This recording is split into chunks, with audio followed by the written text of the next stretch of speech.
Good afternoon, everyone. I'm absolutely delighted that we are able to give you this program this afternoon. We had delays this morning with an incident with a sprinkler in the building. But on behalf of all my colleagues in the African and Middle Eastern Division, I'd like to extend a very warm welcome to everyone. I'm Joan Weeks. I'm head of the Near East section, and that's the sponsor of today's program. We're very pleased to present this program as Scribe with a View, the construction of knowledge in the ancient and Islamic medieval periods. Before we start today's program and introduce our speaker, I'd like to give you a brief overview of the division and the resources in the hopes that you can come back and use our collections, particularly upstairs in our reading room on the second floor. We had intended to have the program there, but we're most fortunate to have it on the first floor of Jefferson. So we want to invite you to come back into our reading room and use the resources for your research. Ours is a custodial division that is comprised of 3 sections that build and serve the collections for researchers around the world. We cover over 78 countries and more than 24 languages. The African section includes the countries of all of sub-Saharan Africa. The Hebraic section is responsible for Judaica and Hebraic worldwide. And the Near East section covers all of the Arabic countries, including North Africa, Turkey, Turkic Central Asia, Iran, Afghanistan, the Muslims in Western China, Russia, the Balkans, Armenia, and Georgia. And I would like to invite you to try out our Four Corners blog. The specialists in the 4 area studies reading rooms at the library, our African and Middle Eastern division, our Asian division, European division, and our Hispanic division all contribute to these very fascinating blogs about the collections. Further, I'd like to invite you to check our Facebook page. That page is where we announce events. And if you like us on Facebook, this is a great way for you to find out about our future programs and events. And you can see today we posted this about our program. So that is an excellent way to get to know more about our international collections as well. And I want to point out that many, especially our special calligraphy sheets and our newly digitized Persian manuscripts, are all completely online, and you can go and find these ones that we have some for display at the back table.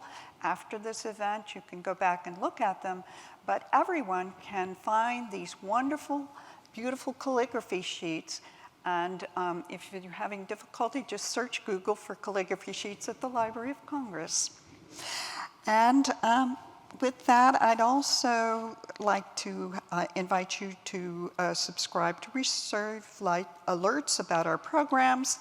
And without further ado, I'd like to go ahead and introduce our speaker. Dr. Myriam Wyssa is a senior researcher, member of the Institute of Historical Research, School of Advanced Study, and teaching fellow at the University of London. She works on late antiquity and early medieval periods.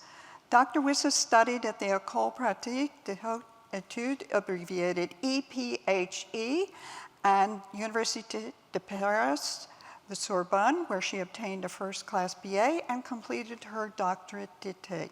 She taught French and in the American systems, held a postdoctoral research position with Professor Graber, Institute of Advanced Study at Princeton, and was affiliated to the French National Center for Scientific Research, where she organized several conferences.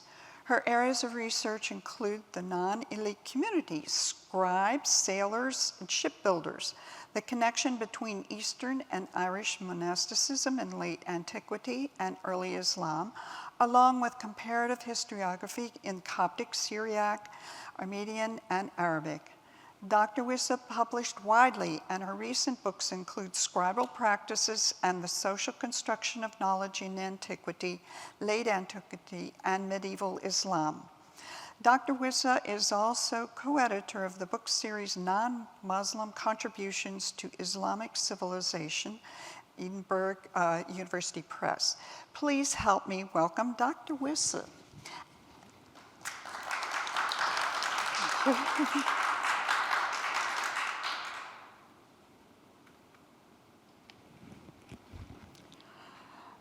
I will be standing to give my talk, my lecture. It is a great pleasure to be invited in this outstanding institution, the Library of Congress, one of the main outstanding research libraries of the world. And in particular, to have the chance to provide a talk in a very nice artistic setting with this room. So please let me first thank Ms. Dr. Joanne Weeks for inviting me and for making this event happening. So very many thanks to her. She did all the best and she liaised in a wonderful way. I would like also to extend my very warm thanks to Mary Jane Deeb, the former head of the Near and Middle Eastern, I hope I'm saying it properly, Near and Middle Eastern section or department. She was the one who initiated this idea almost 2 years ago. So thank you very much for both of you for inviting me. I will be talking today about a book I edited and I initiated, in the sense, and directed. So it's a collective work. It's not only my work, but it gathered a collection of first-class specialists. And I succeeded to make it very successful in the sense that with an interdisciplinary variety of geographic regions, as well as interdisciplinary diachronic, I would say, just periods. So we are talking from antiquity, I go through late antiquity, and I stop in medieval Islam. But it has been a wonderful exercise that makes me really happy.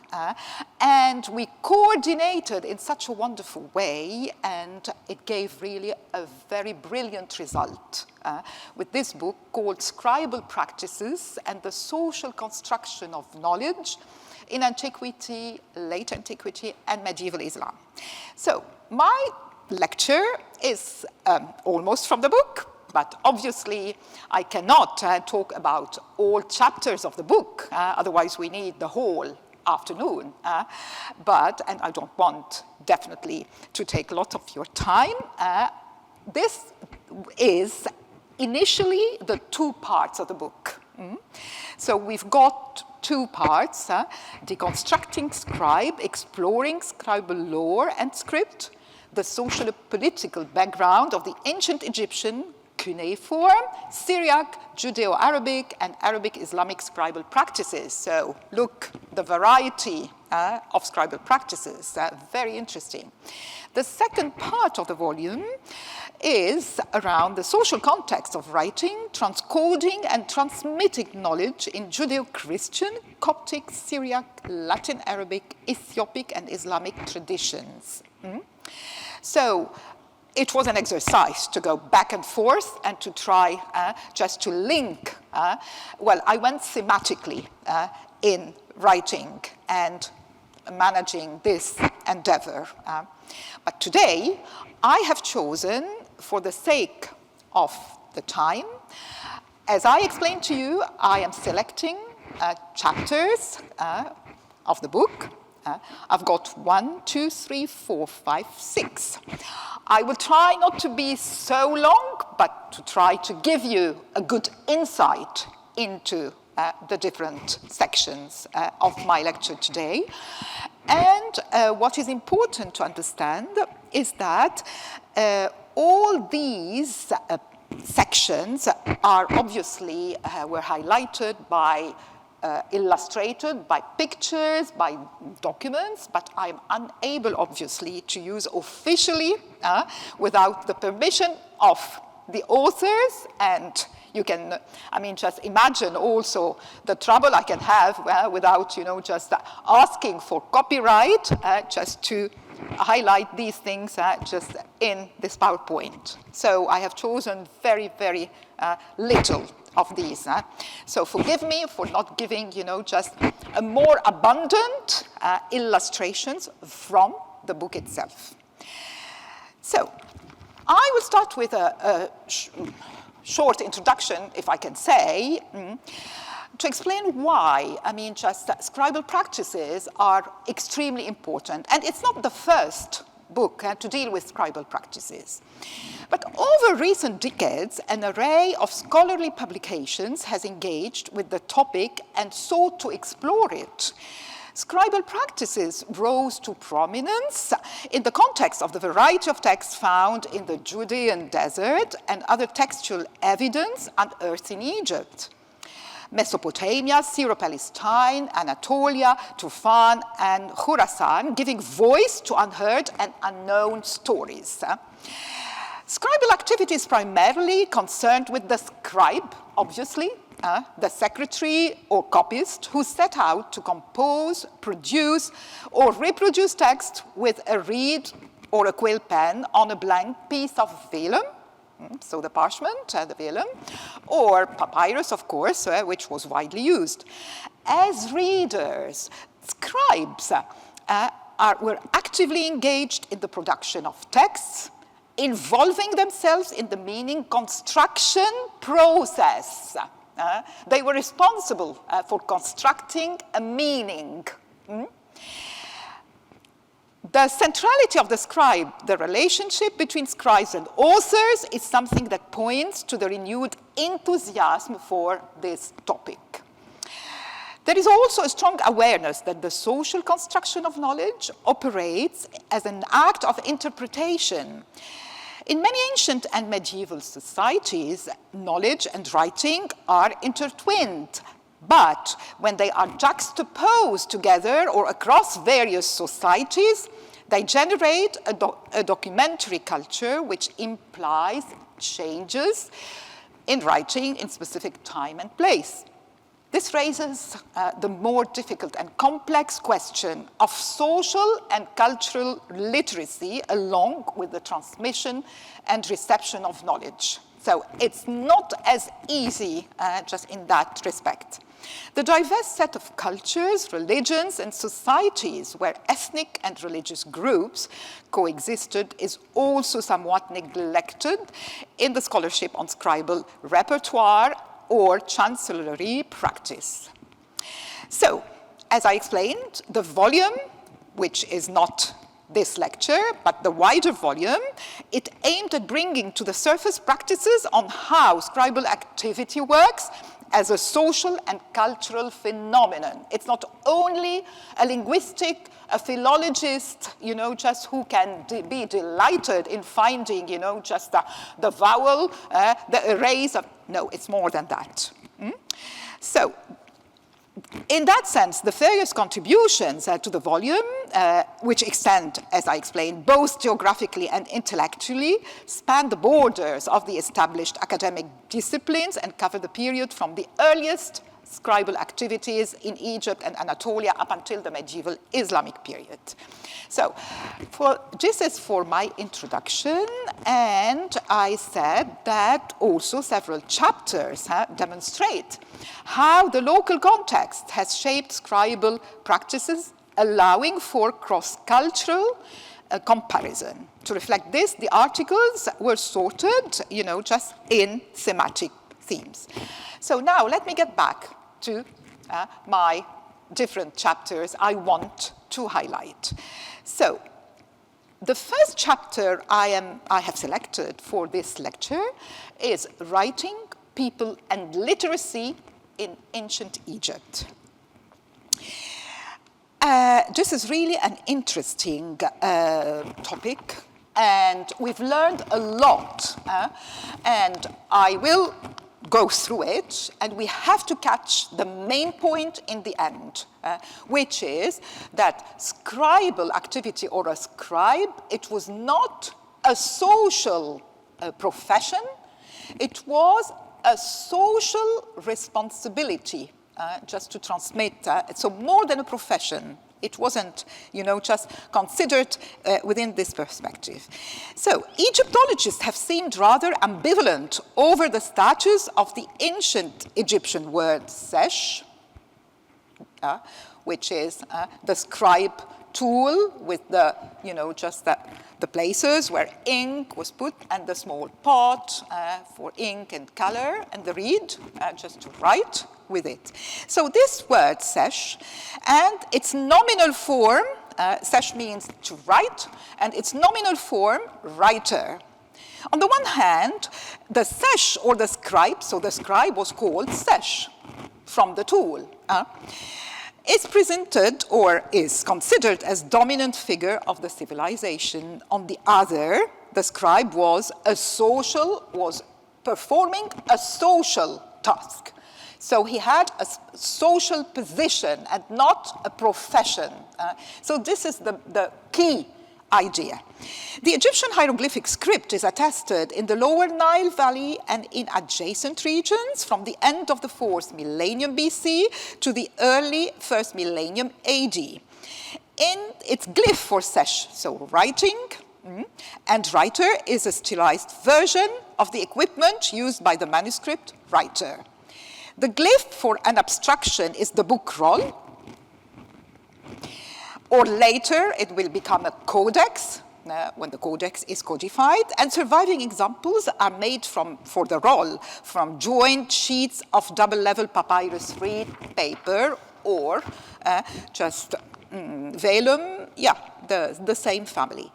Until the late 1st millennium BC, a more cursive script developed, known in ancient Greek as demoticus, so just adding to hieroglyphic and hieratic script. So demoticus, so that of the people, or demotic. In ancient Egyptian written sources, the book and the manuscript from form of script are both seshu or writing. So we said that the scribe is sesh, and the seshu is all the writings, the production of the writings. Now, what is important, that the writing itself, or what is written, were the words of God. So, meju neter, they were written on stone or on other medium. And over the past 2,000 years, since the time of Roman imperial rule in Egypt, limestone has been burnt for lime and on an industrial scale. Papyrus paper will replace and will be used for writing after, just using the surviving papyrus roll. Now, what is important that the ancient Egyptian jar, which we might call in praise of writing. So this is a translation from ancient Egyptian, where a father teacher enjoins a son pupil to persevere in learning how to write. So the most developed examples are the teachings. We have teaching, lots of texts related to teaching. The teaching of Kheti, the satirical letter of the Sesh Hori, and many others. Despite the evident importance of writing, we find from the totality of the extant sources that Sesh, a scribe, which is again a social task, he is extremely involved in transmitting the social knowledge.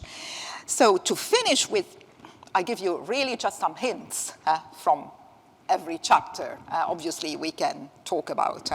But to finish, the social political dimension of literacy in ancient Egypt is associated with towns, but not only towns. It can go beyond rural estates, libraries in the temples and monasteries later on in the Byzantine Christian periods. So literacy can be associated with the physical form of the written word, and the development of the codex later on reflects the development of literacy in Christian Egypt and the early Islamic period. So we must grasp just from this analysis made obviously at a lengthy, on a lengthy dimension, is that the scribe was not a profession. It was a social position whose task is transmitting social knowledge. Now, as we proceed chronologically, so let me just move to, it brings me to another chapter dealing with ancient Anatolia, but ancient, not, just Anatolia or in the Islamic period. I'm dealing only with ancient. And where the practice of writing also involved the linguistic background of scribes, but more importantly, and this is a key word, adaptation. Because in Anatolia, we are not in Mesopotamia. We are by far just geographically away from the Fertile Crescent. Not that far, but at least just at that time, yes. So Anatolia was not. So there is an idea of the construction of meaning in this place. Let me explain to you the story more. Yes, so this is, the scribes. As I told you, I cannot use, just some of the illustrations more, I would say. Yes. So the construction of meaning on the cuneiform periphery. Cuneiform, as you know, was used in ancient Mesopotamia. What is this story about? So cuneiform writing was used from about or around 300 BC until 100 AD in ancient Mesopotamia, and it was periodically also used over much of the Near and Middle East, from Iran to Anatolia. It's a really just wide geographic area. This logophonetic script, it was based on the combination of signs for sounds, what we call phonograms, and signs for words, logograms, and this was used to write many languages from Sumerian to Akkadian, or through Akkadian in Mesopotamia, to Hittite, so this is our period, Anatolia, Hurrian, okay, and other languages in Anatolia and Syria during the 2nd millennium BC. And it goes even beyond, up to Elamite Iran, because we didn't have yet the Persian. It's a pre-Persian, so Elamite. It's one of the periods of the history of Iran. So throughout the cuneiform world, Akkadian quickly became the written lingua franca. And while Sumerian, which died out as a spoken language around 2000 BC, was less used, Sumerian word signs persisted in use until the end as logographic writings for words in the local languages they used for the script, particularly in Akkadian and Hittite. The practice of scholarship by scribes, and this is important, who learned to write and then perhaps became scholars in the various social contexts of the history, formed the background for much of the scribal culture that came after. Although it's clear that a significant rupture happened, it occurred at the end of the period of cuneiform transmission. The question of transmission, which is extremely important, that is the core of this chapter, because it's a transmission of the cuneiform, but on the periphery of the cuneiform lands, if I can say it, lands of Mesopotamia. We are not in Mesopotamia. We are in Anatolia. So the question of transmission, as explained in this chapter, is not one legacy. It is rather one of adaptation and series of adaptation. That's why in the beginning I told you the word adaptation for this chapter is extremely important. So an adaptation from one geographical area to another. And this has been a tendency for a while. So let me illustrate quickly what I am saying. So the local use and adaptation from Babylonian scholarship, they will use the same in Anatolia in the late 2nd millennium.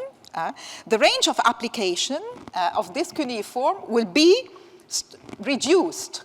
And they will borrow some texts, but also some ideas, and trying, which semantically doesn't necessarily mean exactly the same thing as in Sumer in the older period, or as in Akkad, or as in Babylon later on. And they tried just using this kind of cuneiform to construct their local meaning. So it's the construction really of meaning adapted, the adaptation, and especially in the capital Hattusa. Hattusa, which is the capital of the Hittites. So we've got thousands of tablets containing a wide variety of text types of native and foreign origin, annals, letters. We've got some, just I would say, a certain quantity, yes, of tablets, annals, letters, literature, administrative texts, traditional school texts, and important rituals and festivals. And this was extremely important. Hittite scribes did not select traditional Mesopotamian texts for study in Hattusha at random. No. Rather, texts were chosen on the basis of their degree of relevance to their culture. As I told you, they tried to construct a meaning. So semantically, it won't be exactly what it was meant in the other side of Mesopotamia. So it wasn't random. It should have corresponded to, or relevant to what they want to say. So the clear just adaptation of Sumerian and Akkadian hymnic composition to the sun or storm deities is absolutely is wealthy or well represented in the tablets, the storm deities and the sun, but also Ishtar, goddess Ishtar, adapted to Anatolia, to the Hittites. Okay, and I don't want to be that long because we have other. It is, well, one point which is important, it is unclear what texts beginner scribes might have used when learning to write at Hattusha. We don't know exactly if the main school texts are already in the province of advanced scholarship. It is possible that they were using the same texts as in Mesopotamia to get trained on them, but not necessarily using them as a 100%, I would say, to stick 100% to what was meant in Mesopotamia. So this is also, so the mobility and reception of scribal practices through the complex Hittite cuneiform writing system seems to have been removed several times from the spoken language in Anatolia. And it was intended for. The Hittite cuneiform contained both Sumerian and Akkadian logogram. Yeah, this is one of the tablets. Logograms, and the Hittite words represented the logograms phonetically, but not necessarily semantically. And I am finishing this insight, short insight into the Hittite culture about their scribal activities. So, from ancient Anatolia, let's move chronologically, if I can use it. We remain still in Mesopotamia or in the Levant, but we are going to jump centuries for centuries, and I will be hitting now the Syriac. I mean, just very, very succinctly, because Syriac scribal activity is huge. And today, Syriac studies is one of the booming Eastern Christian Oriental tradition. So I will be very succinct, forgive me, but also for the sake of time and of presenting more chapters. Well, Syriac is uniquely rich in the number of literary manuscripts which survive from the 5th to the end of the 9th century. the vast majority of the manuscripts found were preserved in one or the other of the two monasteries, ironically, in Egypt. And we are talking about Syriac. So, one of them is the so-called monastery of the Syrians, which lies halfway between Cairo and Alexandria. The second one is the very famous monastery of St. Catherine in Mount Sinai. So this is the big, I would say, just a collection of manuscripts. But not only, please don't, just get me wrong, but these are two main places for Syriac manuscripts. What is very interesting in the manuscripts, and I will talk about the Scribe just shortly, but we have evidence of colophons. So, like in all cultures, manuscript cultures, we've got this end of a manuscript with a colophon. Not necessarily all manuscripts, but that would be, just a delight for a manuscript specialist to find a colophon, because it gives huge amount of indications, of course. So the practice of having a colophon at the end of a Syriac literary text goes back to ancient Mesopotamia. Not very surprising. Well, as I said, we have the Eastern Syriac tradition and the Western Syriac tradition. And both lie geographically between the Levant and the former, I would say, Mesopotamia, or together in the Fertile Crescent. But not only, because it went far beyond the impact of Syriac language and culture, obviously, up to India and even beyond. So, in early Syriac manuscripts, the amount of information given by the scribe will vary. But in general, the main items to be found are the name of the scribe, the person who has commissioned the manuscript, the place where it was written, sometimes together with the circumstances, but not necessarily all the time, and the date. It would be convenient, obviously, just to see all publications on, and in this precise chapter, which was written by, obviously, the very famous and prestigious scholar, Dr. Sebastian Brock. We are honored to learn a lot from his chapter on the Syriac manuscripts. In regards to the scribe, it would appear that Syriac scribes, very interesting, enjoyed higher status than did their Greek counterparts. Believe it or not, we see in the legal and other documents from the early 3rd century, it starts very early, preserved in both Greek and Syriac, so bilingual. The scribe's name is never mentioned in the Greek documents, whereas in the 3 Syriac ones, the scribe specifically identifies himself. The scribe, son of Y person, wrote this document.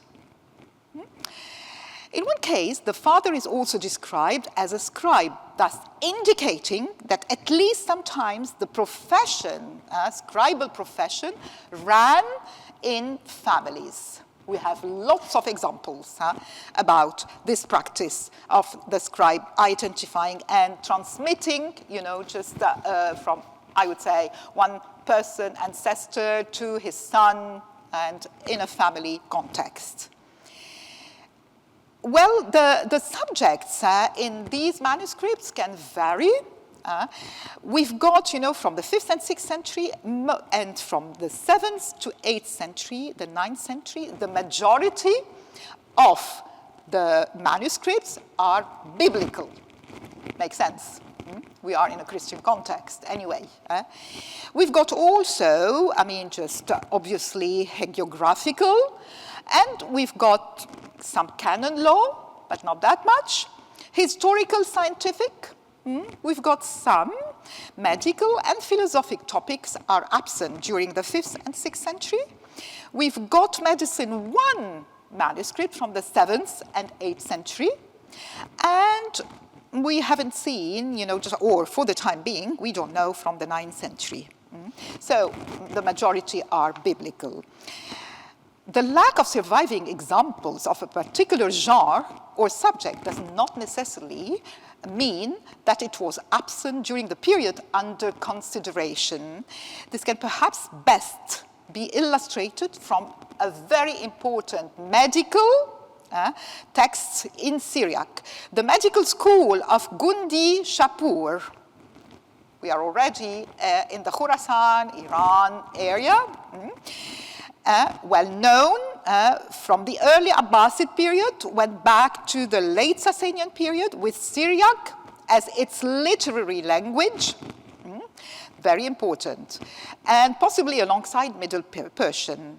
As it happens, we have a single dated Syriac manuscript, medical manuscript from the early 8th century, which was probably, it belonged to this milieu, but we have no other example, which needs definitely to be in depth, just look at this, I would say, lack of.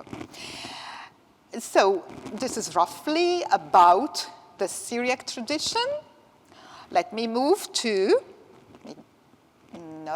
need to go back. Right here, yes. So to talk about scribal practices among Muslims and Christians, the judicial letters of Qurra ibn Sharik and Hinani Sho. This is a very exciting topic and chapter in this book. And I thought to show it to you as an example of, I would say, scribal practices among both Muslims and Christians. To highlight aspects for the continuing and changing nature of legal and administrative organization, which we can trace chronologically and geographically on the temporal and spatial levels in the 7th and 8th centuries, because both belong to this period, late 7th and early 8th century. So I'll give you just a hint about the topic, and we will see just some examples. The legal, judicial, administrative practice in Egypt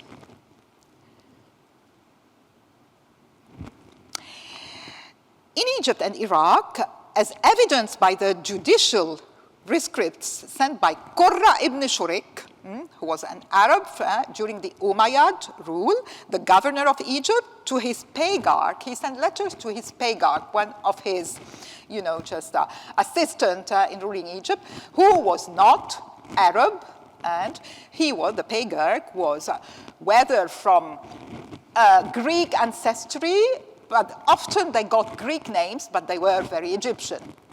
Basilius, who was an Egyptian Christian, and he was the patriarch of Qom Ishkau, one of the small village.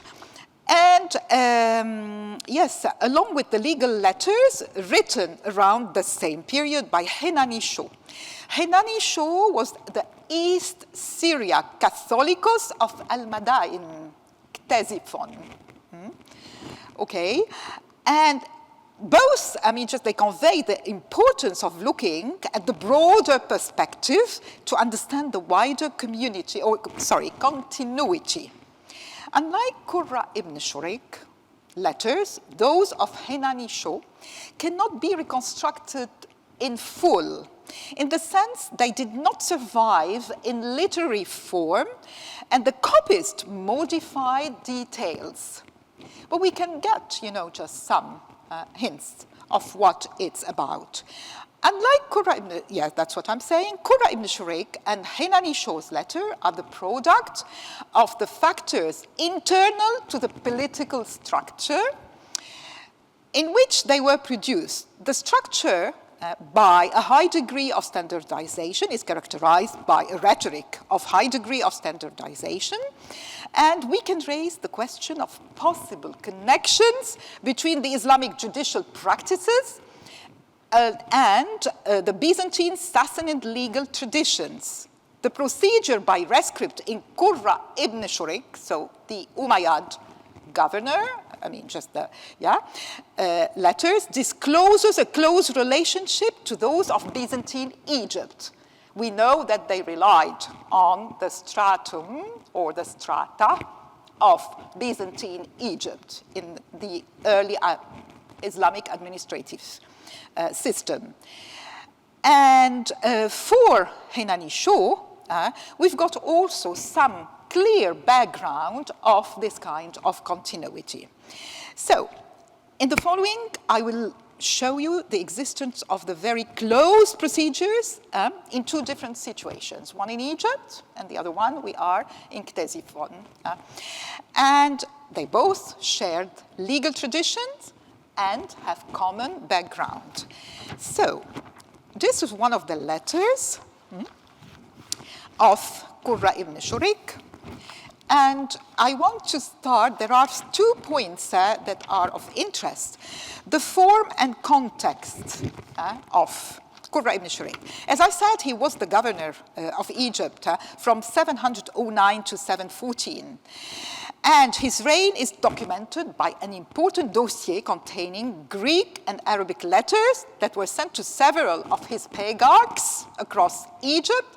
So patriarch, they were the heads of districts around town. And, always, here is an example. He says, in the name of God, the compassionate and merciful, from Qurra ibn Shurik to Basil, so one of the patriarch, administrator of Ishkau. I praise God, besides whom there is no God. As to the matter in the hand, Victor, son of Jamul, has reported to me that he has a claim of 11 dinars against a peasant from among the people of your district. He asserts that he is deprived him of his right.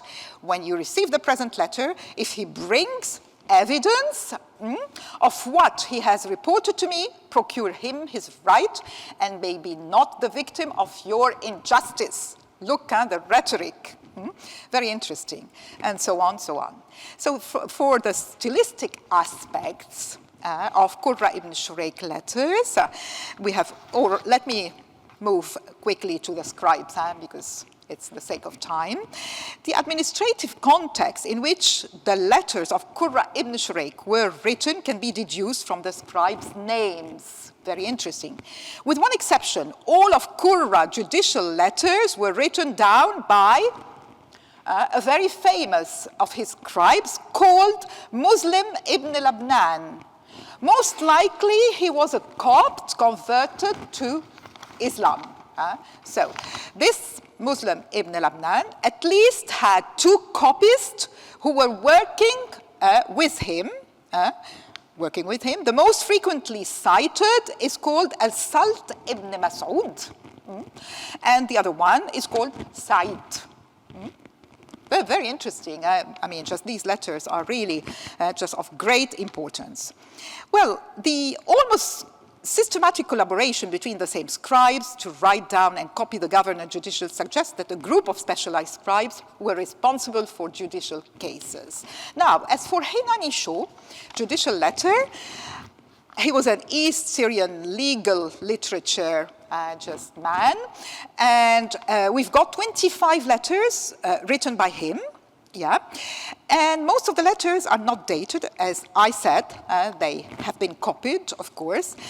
And there are several types of letters we can distinguish. Letters of exhortations, recommendations, and extrajudicial instructions. Letters sent to one or several judicial authorities following a complaint filed with the Catholicus, letters requesting from individuals, the enforcement, and many other things. Excerpts of judgments, this is also among others. Stylistic aspects like Qurra ibn Shurik, the correspondence of Hainani Show, Judicial letters are characterized by a high degree of standardization. So we will have also some formula, but obviously skipping if there is a bismillah sometimes. Now let me move to the last two chapters, because these are, yes.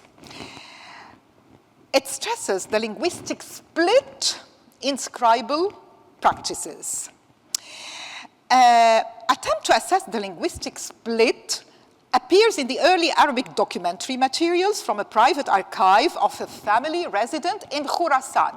I'm taking the early Islamic documents or manuscripts and letters, not from Egypt, because this is the article written by Professor Jeffrey Hahn, and he stresses also Khorasan, which is very important. They consist of 32 legal administrative documents and a few letters. All are datable from 755 AD, and the private letter from the same period. They were published by Professor Hahn in other publications as well. Professor Hahn demonstrates how within the same family of archives there is a fascinating split between the Bactrian and Arabic documents, because we've got bilingual, not bilingual, I would say, just two sets of documents. Some were written in Bactrian and some others were written in Arabic from the same period. So the Khorasan documents, they open up new avenues to understand scribal practice and its geographical extent in the whole of the Islamic period. Yes, what is important about the legal documents? The Arabic legal papyri from this place or from Egypt have a different structure from those who were in Greek and Coptic. But if we talk about the Khorasan, they differ radically in structure from the early Islamic document from Egypt. We've got, just another pass. And as I said, and they are slightly different from the Bactrian one. What is important is, for example, we have, some legal documents. They contain the witness formula. شهادة فلان على نفسه. So and so witnessed for himself. And this has parallels in Aramaic and Hebrew legal documents dating from the first millennium AD from the Judean desert and Dura Europos site. What I want to emphasize that the Arabs had a legal formulary tradition in the pre-Islamic period, which was definitely inherited from pre-Islamic Arabia. So South Arabia and the Nabatean which was written in Aramaic, obviously. And the formularies went, especially those of Khorasan, we see the influence and the impact of the Abbasid tradition, because the formularies, which took different paths than those of Egypt, which are relying on the Byzantine formal structure, the formularies in Khorasan, they underwent radical changes in the Abbasid period. The changes can be attributed in large measure to the activity of jurists, the Abu Hanifa and the Hanbali and all, just these schools are extremely developed in the Abbasid period. And they found their way, straight away, further west in Egypt, penetrating in the region beyond, I would say, Egypt and more just toward the eastern part of the... So, as for the letter, as I told you, we have one letter, and in this letter, it's a legal letter also. We have, just several parts. It starts with the Bismillah. So, Bismillah al-Rahman al-Rahim, in the name of the God, the merciful and compassionate. And then number 2, we have an address.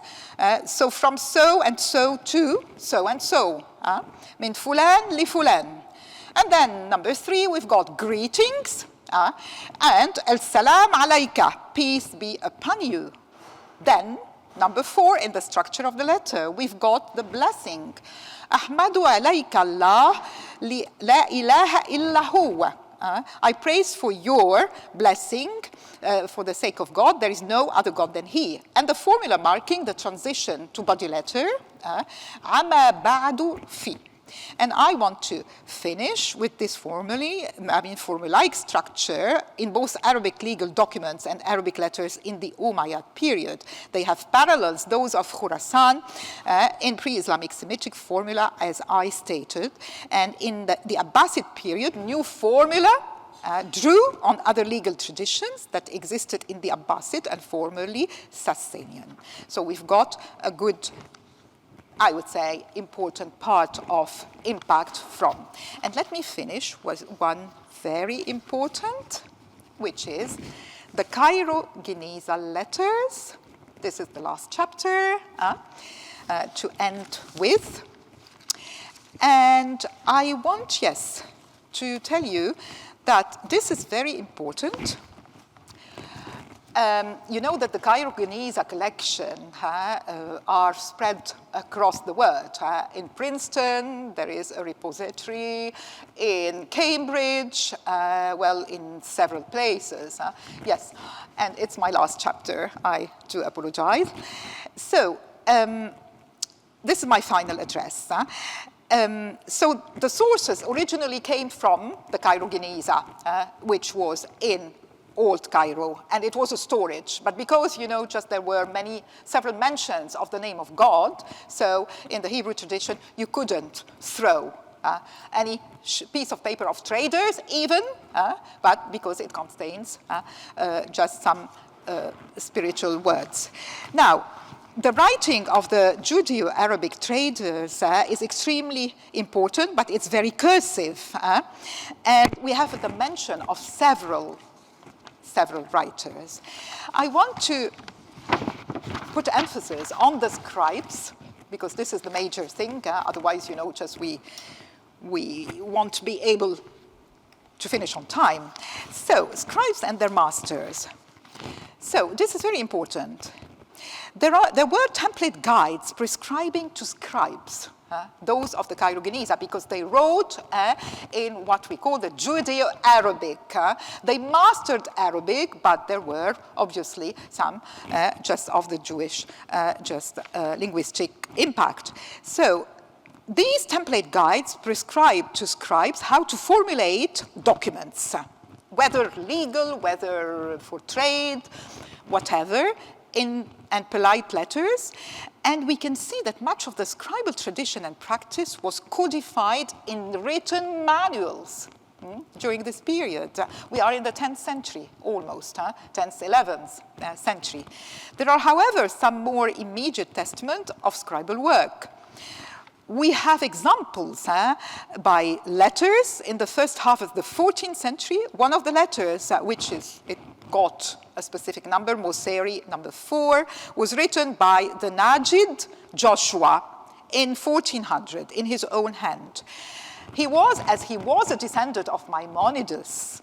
He was leader of the Jewish community and wrote this letter to express his dissatisfaction with the appointment of a new cantor, a young man with Kabbalistic tendencies. So he was unhappy, and he strictly, showed his absolutely he is against. So the other letter, which is interesting as well, is a scribal copy of the same document written in a form, in a more neater form, and embellished with the motto. It makes it clear that the Najid was obviously the first one to write the letter himself, and then it had been copied by a scribe working for him as official version, but obviously having all this. I think I must finish. I cannot go longer. There are a lot to say about the Genizah, and there are obviously better specialists than me to talk about the Genizah documents, which are extremely important, the Judeo-Christian. What I wanted just to present today, and I hope you understand it, that scribal practices were not only restricted or limited just to be seen as a work of philology, as a work of grammar, as a work from the linguistic side. But what we must emphasize is how the transmission, the reception happened, and all these contributed to the construction of knowledge in a wider societies. And thank you very much.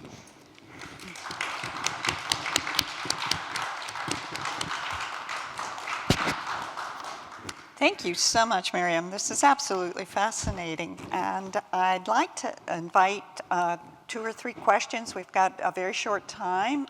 Does someone have a question they'd like to ask? I think we have a mic coming here. Well, thank you very much, Dr. Wyssa. I thought it was a fascinating topic, and you were able to summarize it so well in such a short time.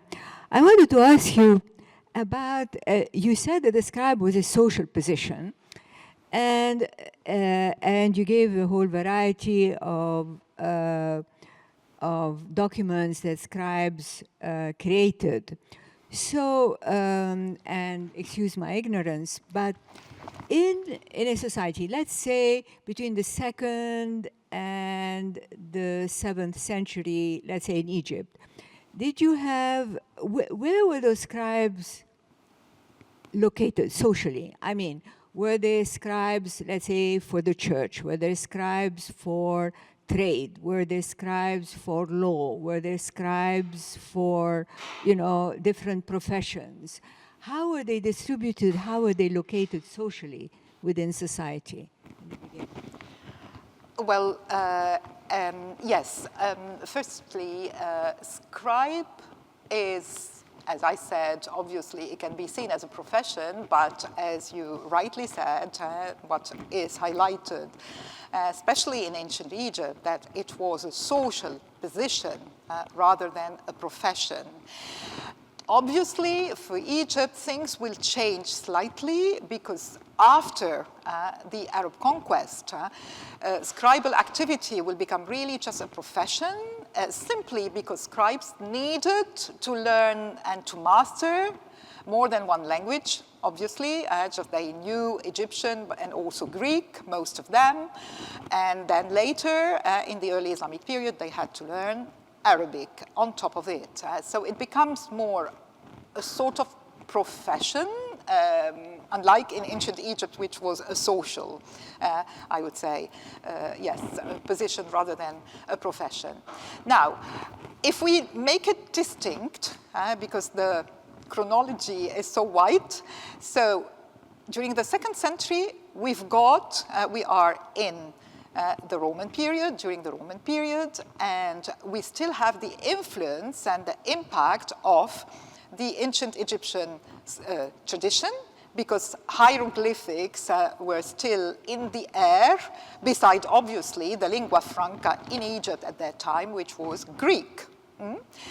So we needed to have definitely more specialized and learned scribes.